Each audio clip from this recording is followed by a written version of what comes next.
topic: nurse the newborn. Don't raise spiritual orphans. Peter 2:2, Hebrews 10:25, 0:0:45, hook. Look at me carefully. Salvation is birth, not graduation. When someone gives their life to Christ, heaven rejoices, but heaven is not the only one watching. Hell is watching too. The same devil that fought them before salvation will fight them harder after salvation. And if nobody nurtures them, we don't raise disciples. We raise spiritual orphans. 0:45, 2s. The problem: many churches celebrate the altar call. We count hands, we count numbers, we post statistics. But who is counting growth? If you deliver a baby and abandon him, you did not help him. You harmed him. A newborn cannot feed himself. A newborn cannot defend himself. A newborn cannot survive alone. And yet in the church, we give birth spiritually and leave the baby at the altar. That is not evangelism. That is irresponsibility. 2 Sars 3:30. Scriptural foundation.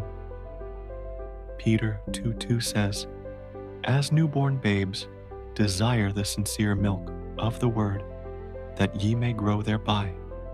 Notice, newborn babes. Salvation makes you alive, but growth makes you stable. Hebrews 10:25 says, "Not forsaking the assembling of ourselves together." Why?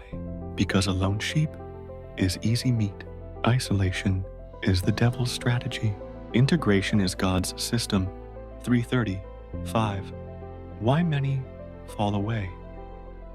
Many people backslide, not because the gospel failed, but because nobody followed up. Today they are excited. Tomorrow, the old friends call. The old habits knock. The old environment pulls. And if ignorance and isolation are present, temptation will feel stronger than conviction. You must understand, emotion is not maturity. If we do not establish them in truth, their faith will depend on feelings, and feelings don't last. Phimus Server 6:30. What every new believer must do daily. There are 4 foundations every new believer must practice daily. 1. Study the Bible. 2. Pray. 3. Fellowship. 4. Testify, not complicated theology. Simple habits. Don't assume they know how to pray. Teach them. Don't assume they have a Bible. Give them one. Don't assume they understand church culture. Walk with them.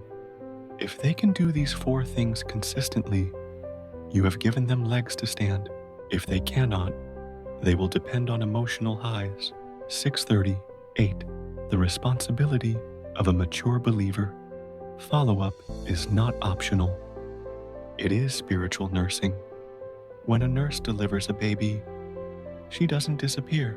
She checks breathing. She checks feeding. She checks growth.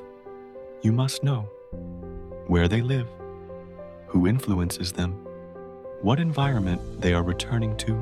Pray for them by name, but listen carefully. Don't attach them emotionally to you. Attach them to Christ.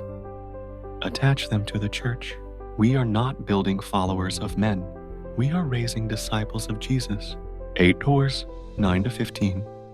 A strong warning. Hypocrisy kills follow-up.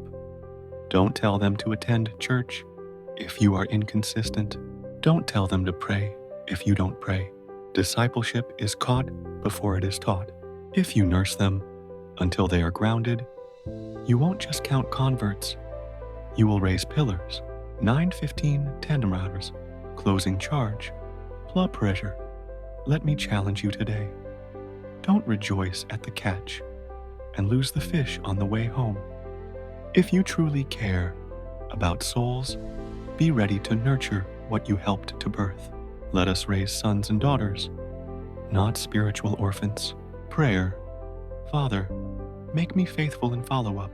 Help me feed and establish new believers as steady disciples of Jesus. In Jesus' name, amen.